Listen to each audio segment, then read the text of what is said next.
കോട്ടയത്ത് Google map നോക്കി വഴിതെറ്റി കാർ തോട്ടിൽ വീണ് അപകടം. കടുത്തുരുത്തി കുറുപ്പന്തറയിലാണ് ചങ്ങനാശ്ശേരി സ്വദേശി ജോസഫും ഭാര്യ ഷീബയും സഞ്ചരിച്ച വാഹനം അപകടത്തിൽപ്പെട്ടത്. സമീപത്തുണ്ടായിരുന്ന ആളുകൾ ഇരുവരെയും രക്ഷപ്പെടുത്തി. മാസങ്ങൾക്ക് മുൻപ് 4 മെഡിക്കൽ വിദ്യാർത്ഥികൾ സഞ്ചരിച്ച കാറും ഇതേ സ്ഥലത്ത് അപകടത്തിൽപ്പെട്ടിരുന്നു.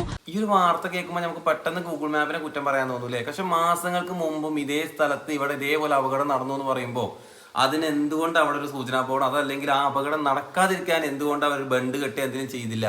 ആ നേരെ ഈ വണ്ടി ഗൂഗിൾ മാപ്പ് നോക്കിയിട്ട് ഈ തോട്ടിലേക്ക് പോകാൻ കാരണം തോടും റോഡും ഒക്കെ ഒരേപോലെ വെള്ളത്തിൽ നിൽക്കുകയാണ്. ഇടത്തോട്ട് തിരിഞ്ഞ് റോഡിൽ പോകുന്നതിന് പകരം സ്ട്രൈറ്റ് ആയിട്ട് പോയി ആ വെള്ളത്തിൽ ചാടി. പക്ഷെ എന്തോ ഭാഗ്യം, അവരുടെ ആയുസിന്റെ ബലം അവർക്ക് വേറെ കാര്യമായിട്ടൊന്നും പറ്റിയില്ല. ഈ കുറുപ്പന്തറ കല്ലറ ഭാഗത്ത് റോട്ടിലൂടെ സഞ്ചരിക്കുന്നതിനിടയിൽ ഈ കുറുപ്പന്തോട് ഭാഗത്ത് എത്തിയപ്പോഴാണ് ഈ സംഭവം ഉണ്ടാവുന്നത്. വളവ് തിരിഞ്ഞു പോകേണ്ടതിന് പകരം ഇവർ നേരെ ഈ തോട്ടിലേക്ക് വാഹനം ഓടിച്ചു പോവുകയായിരുന്നു. ഈ തോട്ടിനുള്ളിലേക്ക് വാഹനം പൂർണ്ണമായും ഇറങ്ങിയിൽ പോലും കുറച്ചു ഭാഗം ഉള്ളിലേക്ക് ഇറങ്ങി. അപ്പോൾ തന്നെ ഇവർ വാഹനം നിർത്തി, പക്ഷേ ഇറങ്ങാൻ കഴിഞ്ഞില്ല. തുടർന്നാണ് സമീപത്ത് മില്ലിലുണ്ടായിരുന്ന ആളുകളൊക്കെ തന്നെ എത്തി ഇവരെ ഈ ഡോറൊക്കെ തുറന്ന് പുറത്തേക്ക് എത്തിച്ചത്.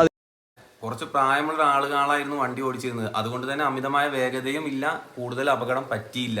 പക്ഷേ ഇതിനു മുമ്പ് ഈ പറഞ്ഞ പോലെ കുറച്ച് പിള്ളേര് മാസങ്ങൾക്ക് മുമ്പ് അപകടത്തിൽപ്പെട്ടു എന്ന് പറയുന്നു. ആ ഒരു സമയത്ത് തന്നെ ഇതുപോലെ ഒരു ബണ്ട് അവിടെ കെട്ടിയിരുന്നെങ്കിൽ ഈ പറഞ്ഞ അപകടം സംഭവിക്കുന്നില്ല. ഇനി നാളെ ഇതുപോലെ സംഭവിക്കാതിരിക്കണമെങ്കിൽ ബന്ധപ്പെട്ട അധികൃതർ ഇനിയെങ്കിലും ആ ഒരു ഭാഗത്ത് ഒരു ബണ്ട് കെട്ടി കൊടുത്തിട്ട് ഈ വണ്ടി അതിമ കുത്തിയിടിച്ച് നിന്നോട്ടെ, എന്നാലും ആ തോട്ടിക്ക് വീഴില്ലല്ലോ. വല്ലാത്തൊരു കഷ്ടം. ഇനിയൊരു അപകടം ഉണ്ടാവാതിരിക്കാൻ ആ നാട്ടുകാരെങ്കിലും ഇടപെട്ടുകയാണെങ്കിൽ അത്രയും നന്നാവും. ഇതിപ്പോ അവിടെ ആ മില്ലിൽ ആളുകൾ ഉള്ളതുകൊണ്ട് കഴിച്ചിലായി.